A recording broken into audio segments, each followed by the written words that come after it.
technology, this has become one of the major stories. Everyone's life is now online. Hacking is the new digital disaster.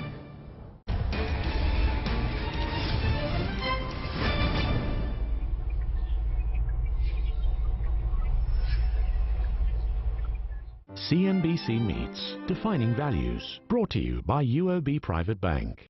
He's one of Australia's most progressive politicians, a Prime Minister with a conscience, fighting for social justice, battling climate change, and a champion of diplomacy.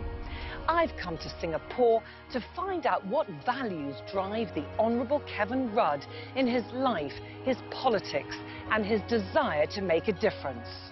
This is CNBC Meets Defining Values.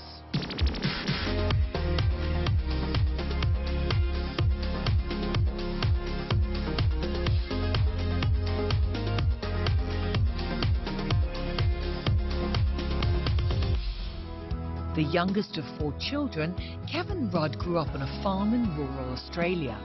His childhood was marked by poverty and the loss of his father.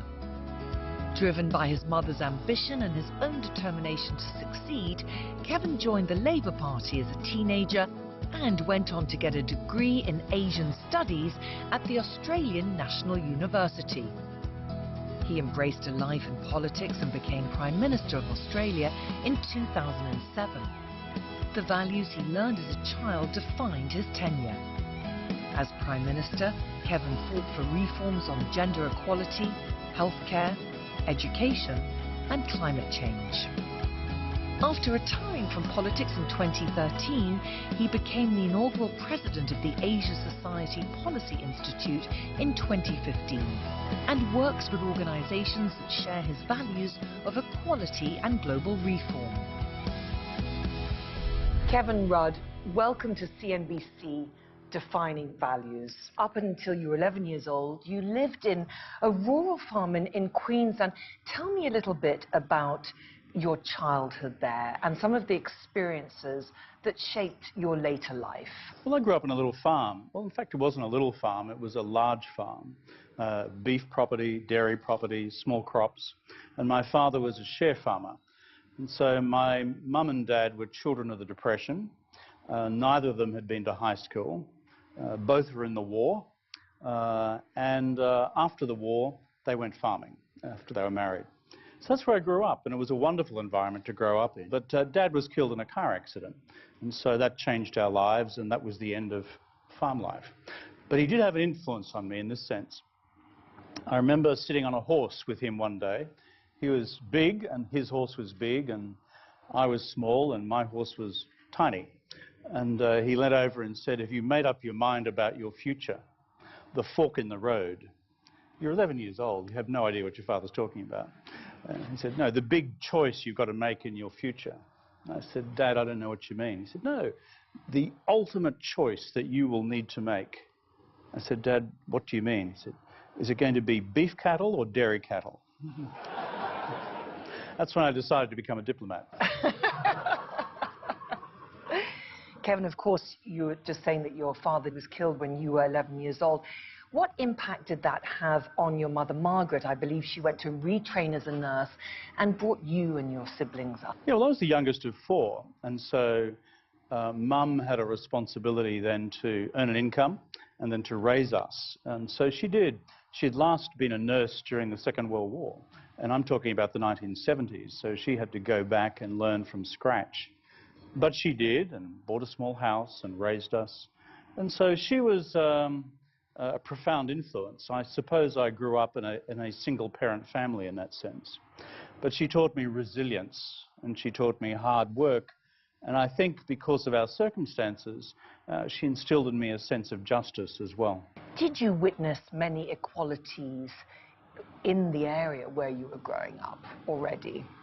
Well, it was a reasonably... how do I put this delicately?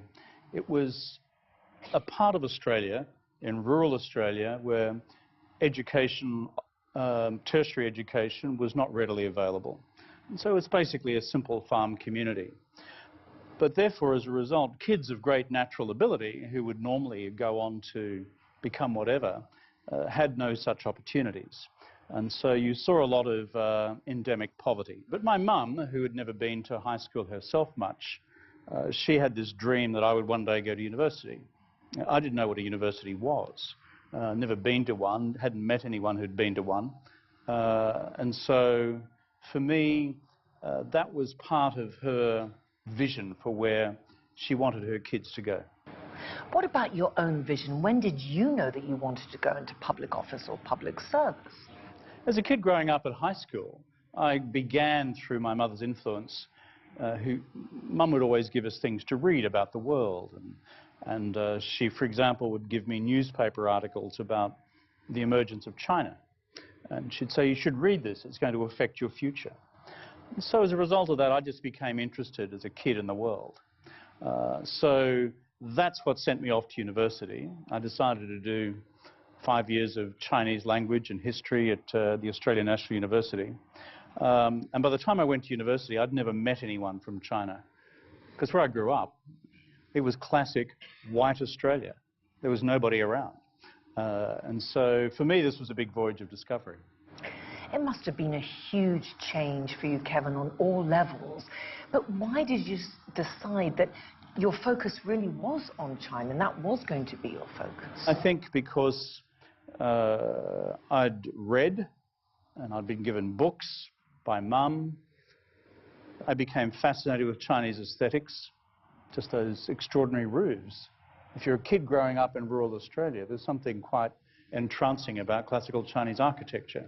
And then secondly, China, as I began to read about it, was going to be a big force in the region and the world. So I felt as if I needed to understand this. But I think what my mum taught me is work out what you're passionate about, work hard with it, and do something with it for the world. Doesn't matter what your field is. But then once you graduate in the early 80s, what on earth do you do? I mean, no one in those days was employing people who had Chinese skills, maybe except the Foreign Service, which is where I ended up. Just before that, at university, you met your wife, Therese Rain, and of course, a very formidable woman in her own right, a very successful entrepreneur. What sort of values did you share? I think both Therese and I had come from a tradition of faith. Christianity was an important part in our respective family lives. We also had, I think, a deep interest in justice. In those days, I'd already affiliated myself with the Australian Labor Party. She had a sense of justice and equality. Her father was in a wheelchair. He'd been shot down in the war. He was a fighter pilot. And therefore, neither of us had any financial background. So we also shared a view that if we were going to get anywhere in life, it depended on these two things, our own hands. Well, of course, you mentioned the Foreign Office, and in 1981 you joined and spent a decade living overseas, including being stationed in Stockholm and Beijing. What sort of experiences did you have there? Well, if you're a young career diplomat and you join with reasonable Chinese language skills, then of course the natural place the Foreign Service will send you is Sweden. Yes, exactly. But you know, the great thing about going to our embassy in Stockholm in those days is that it was a small embassy. We covered both Norway, Sweden and Finland.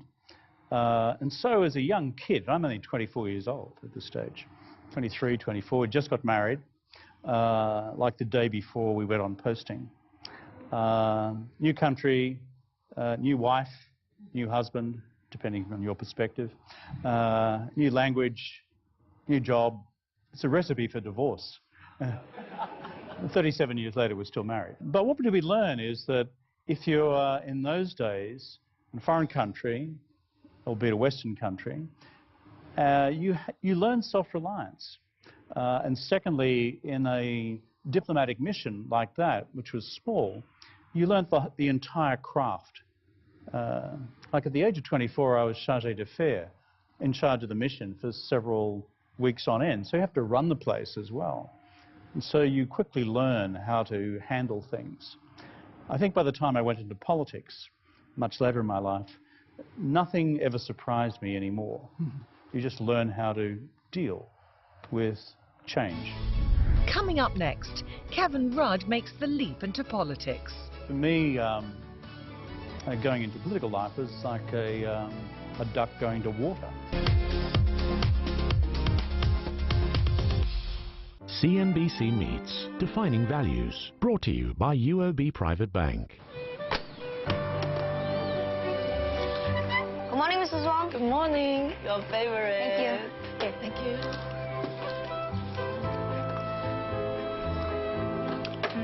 I gotta go. Bye. Bye. Good morning, Mrs. Wong. Good morning. Look what I made for you. Thank you.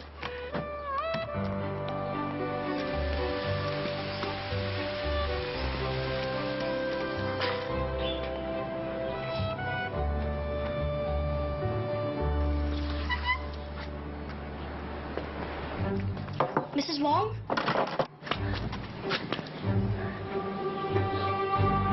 Help! Help!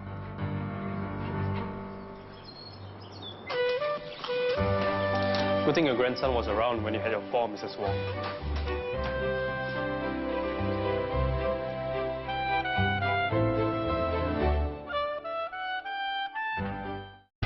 It's 11 a.m. on Wall Street, and Squawk Alley is live. Carl Quintanilla, Morgan Brennan, John Ford. Squawk Alley on CNBC. On set from NBC's Making It, Amy Poehler. Make it! Plus Fallout Boy. And Trump's Walk of Fame star was destroyed by a man with a pickaxe. And not, as I had assumed, by a woman in a pantsuit. This weekend. Welcome back to CNBC Meets Defining Values. Former Australian Prime Minister Kevin Rudd used his time in office to push through major reforms on gender equality, education, climate change and healthcare. You became Prime Minister in 2007. You defeated John Howard. What was that moment like for you? The first feeling I had was one of just deep responsibility. The elation lasted about 35 seconds, you know, like, yay. And then, now I've got to do it.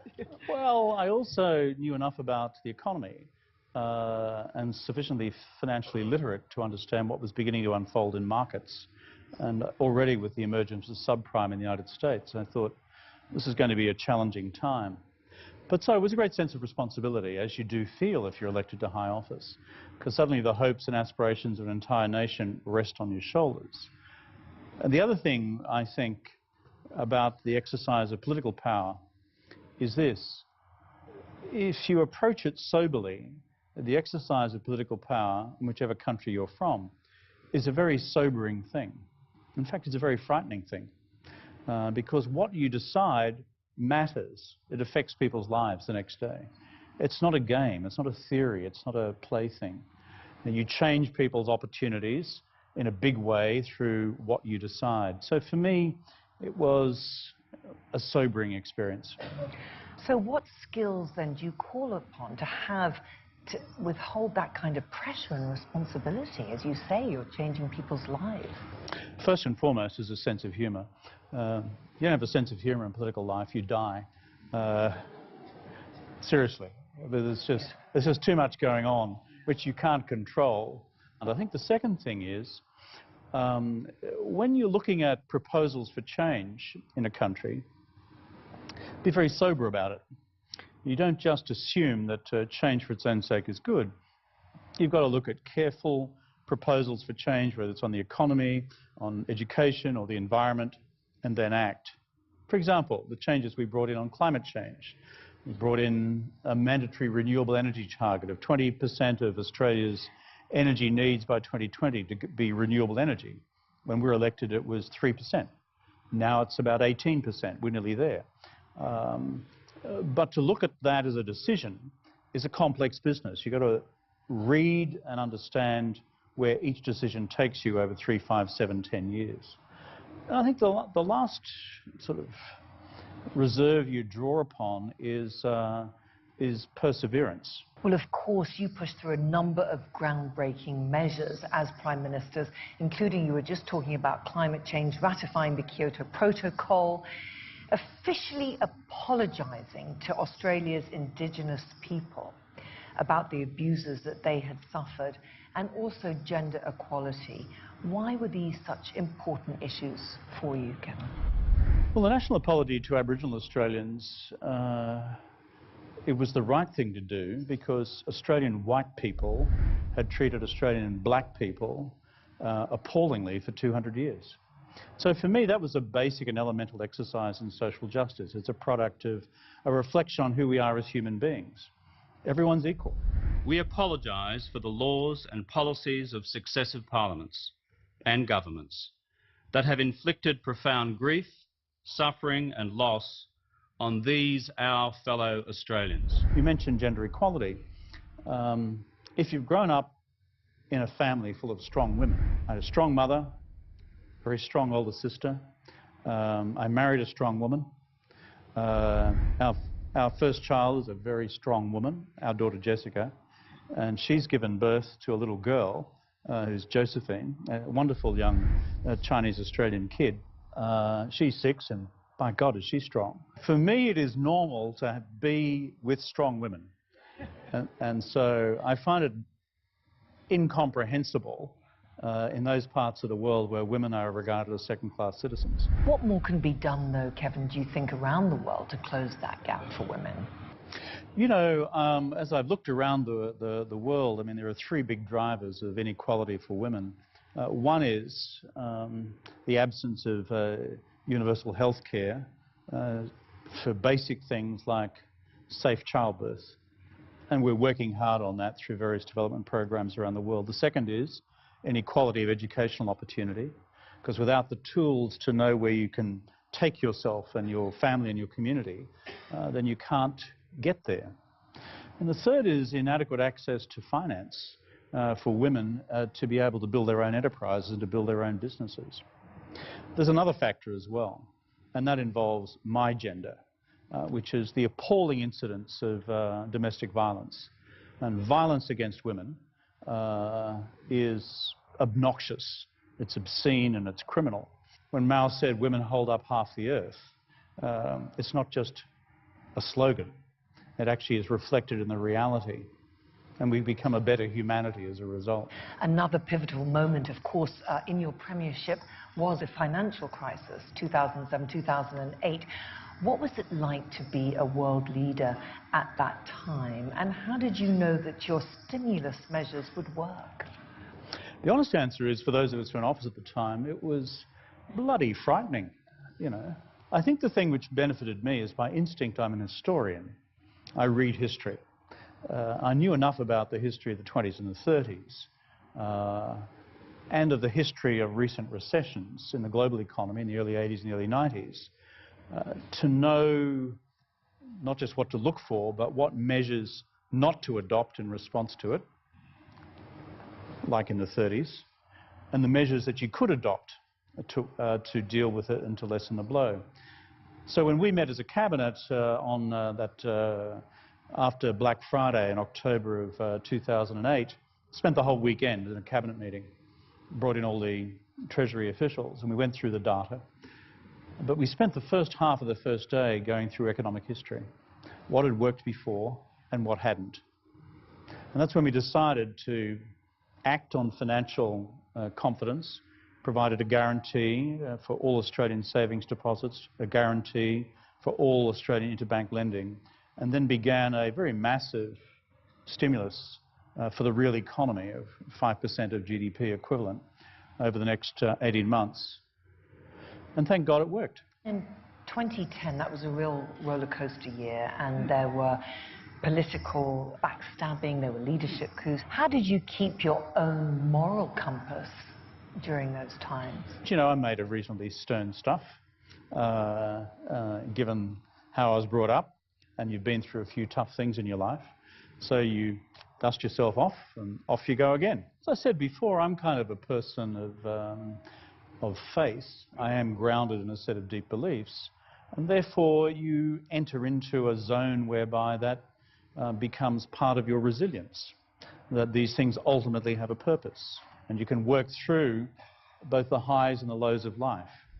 Coming up next, Kevin Rudd talks to me about life after politics. Everyone should have a first-class education. Everyone should have access to decent health care.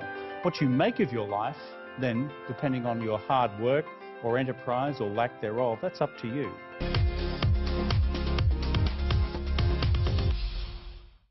CNBC Meets Defining Values, brought to you by UOB Private Bank. I'd like to donate these books. I no longer have space for them. Thank you very much. You're welcome. Where'd you get that book? A man donated it.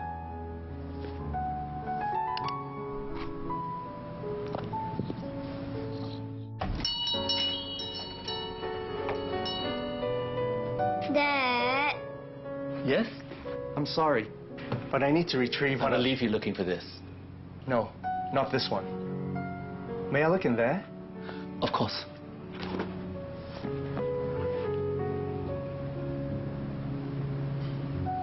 Thank you so much. Return the book.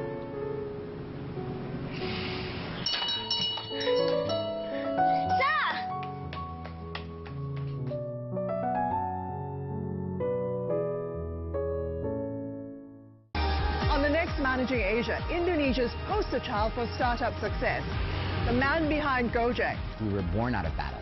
We understand exactly how to maneuver and create efficiencies. The market for payments, the market for transport, we're barely scraping the surface of how big these markets can become in the region. Can he replicate his success overseas? An exclusive interview with Nadiem Makarim, founder of Gojek, on the next Managing Asia. Fallon has Alec Baldwin. Plus Nikki and Brie Bella and comedian Hannah Gadsby. New York Times, a major new voice in comedy. And later, Britney Spears drops by for Ew. This weekend. Welcome back to CNBC Meets Defining Values. I'm Tanya Breyer, and I've come to Singapore to meet one of Australia's most memorable Prime Ministers, the Honourable Kevin Rudd. Kevin became Prime Minister for a second time in 2013. However, 2 months later, the Labour Party was defeated, and he announced his retirement from politics soon after. He continues to use his voice on the global stage, fighting against social injustice, inequality and climate change. You are the inaugural president of the Asia Society Policy Institute. You're on a number of boards, so many different roles. But when you left public office, did you hesitate? Did you think, actually, I'm not going to do anything? Or you thought, no, I have to now get onto the global stage? For me, it's part of a sense of vocation. It's not a job, it's what you feel you're actually called to do. And in my case, it's trying to act as some sort of intelligent, bridge where I can, and I don't overestimate the importance of this at all, between, I won't say East and West, but maybe China and the United States, where we're being ripped apart rather than being brought closer together. With hindsight, do you think you would have gone into politics? Oh, yes. I mean, you've got to be true to yourself. And for me, going into political life is like a duck going to water. It's what you do. So I'd always had a sense of mission, a sense of purpose. And part of that purpose for me was on the home front, because I'm a social democrat, was to try and maximize equality of opportunity for poorer people, like the person I was when I grew up. So everyone should have a first-class education. Everyone should have access to decent health care. What you make of your life, then, depending on your hard work or enterprise or lack thereof, that's up to you. But everyone should have a decent start in life. And I think the other part of my vision and mission for politics was a country like Australia, basically a bunch of white folks at the other end of the world. How do we carve out a future for a country like that in this extraordinary, dynamic, unfolding story called Asia? I want to just take you back to the advice that you gave in your autobiography to prospective politicians, is to know what you believe in. What are the values that your beliefs give rise to? Yeah, you refer there to a course I taught at Harvard. I left the prime ministership and then chose to pursue political exile in the United States. The So I went to Harvard. If you're at Harvard, you're teaching all these young kids. In the Institute of Politics, the course that I chose was called Politics and Purpose. So I said, look, what you can do at university is a few things. Number one, work out what you believe in. Two, why do you believe that? The Chinese word is xinyang. What's your xinyang? What values does that give rise to? Then, what are you passionate about doing? What really lights up your lights? And how do you put together your beliefs and your passions into a mission for life? For me, the core values which are most fundamental for me are compassion. I can't claim that that's any virtue of mine. It's just that's how my mother brought me up. If you see someone in pain, that's not a natural way to be. You must, as a human being, respond to that. Solidarity, which is, even if I don't know people in another country, I should be doing something about it. But also the freedom to choose. That's an important value. And I think on top of all those, again, what I now would describe as the ecology of the planet, which is a respect for all living things and the natural environment. And the reason I said that to the Harvard kids is, guys and girls, none of you are going to have a smooth career. None of you. There are times in life where you're going to go bang into a brick wall. Either your business is about to go bust, or the global economy is about to go bust, or your political career is about to go bust, or whatever, or you're going to get sick. And so what that requires is a resilience in life which draws its strength from essential values. And I'm fortunate enough to have imbibed many of those from my mum. And have you instilled those same values, Kevin, to your own children and to your grandchildren, to the next generations now? Well, I hope so. It's what we've sought to do. I hope our kids, through having grown up with us and been in political life, lived in prime ministerial residences, been on the most fantastic family holidays in Europe, but also been in a tent down the beach with their father cooking for them badly, that the values I spoke about before of a natural empathy, a natural compassion, a natural sense of solidarity, but a passion about freedom and respect for others, I hope that they take root as well, and with our little ones as well, 2-year-old and a 6-year-old. Life's a wonderful thing, and I hope, however long I live, I've been able to make some difference to improve people's conditions in life. Kevin Rudd, thank you so much for joining us on CNBC Meets Defining Values. Good, thank you.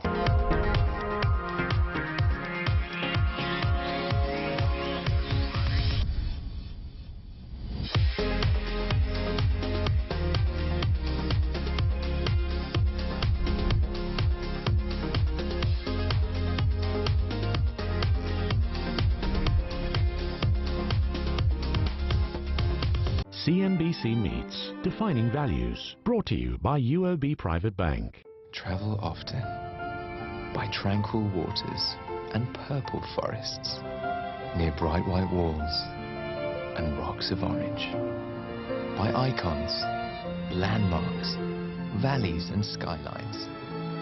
When you live for adventure and discover hidden charms, because faraway places are closer than you think.